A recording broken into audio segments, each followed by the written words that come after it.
Do you remember seeing in various old shows a shot of a television set where bars of interference seem to be rolling vertically up the picture?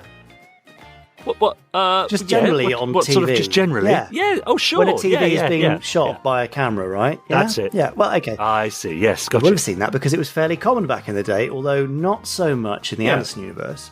For shows like Stingray and Thunderbirds, and even as far back as Supercar, television screens seen in the Marineville control tower or behind Jeff Tracy's desk were usually brought to life by rear projection, which didn't cause that rolling effect.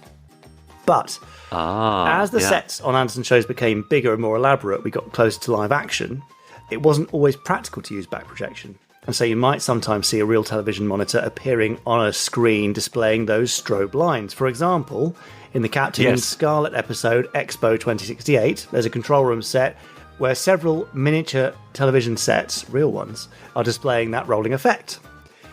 Now, that rolling and strobing effect was created because light from the television screen pulsed at a different rate than the camera could film it, hence the strobe lines. It's an effect that you might even still find today if you point a digital video camera at a television screen. At the time, it was just something that people kind of put up with, really. But going into UFO, it was obvious that since so much time was going to be spent having the actors look at real monitors, something needed to be done to fix this rolling problem to stop it distracting the viewers. Enter former Century 21 puppet sculptor and very clever chap, Terry Curtis, who devised a way to fix the problem. Now, without getting too technical, he created a machine which took the image that was going to appear on the television screen and instantly adjusted it to the pulse rate of the camera and then fed it back to the television screen. Oh, very impressive, isn't it? Now, we should stress that Terry, as he freely admits himself, was not the only person working on such equipment, as there was also a group in America trying to solve the problem at the same time. Their equipment was just a bit bigger than his, though, which is obviously that often happens in America. Everything's bigger out there, isn't it? Yes, that's true. However, had Terry not put that work in, UFO might have had to go into production with television monitors strobing all over the place, as they might not have been able to get the American equipment imported in time. So, a huge thanks to Terry Curtis from all of us and all UFO fans across the globe for saving the personnel of SHADO and later Moonbase Alpha from having to deal with lots of wavy, flickering, strobing lines.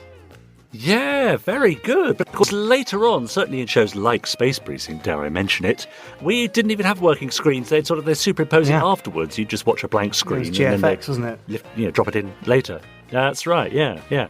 Oh, interesting. There you go. I suppose. Yeah. Are you suppose? What do you mean you suppose? Well, I wondered where it was going at first, but it came good at the end. I think that was quite a good Fab fact. Even Eric agrees. Did you hear him then? He was done, cheering Eric. me on. Yes, I did, Eric. yes. You tell him. You tell Richard he's a miserable sod. So, yes, I thought that was rather cool, because, you do see that, especially 60s and early 70s, whenever a TV set has been filmed, you do get that ugly, it's almost sort of a bit diagonal, isn't it, as well? Yeah. That's right. Yeah. So Exactly. But Terry fixed it.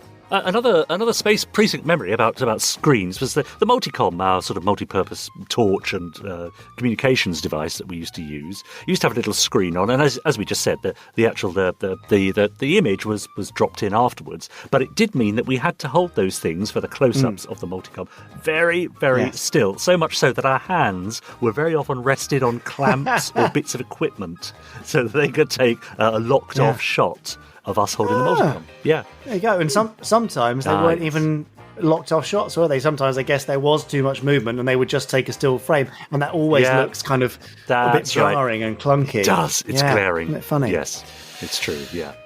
Well, there you go. Okay, from UFO to Space Precinct, from Terry Curtis to Richard James, we do the whole gamut here on the Gerry Anderson podcast.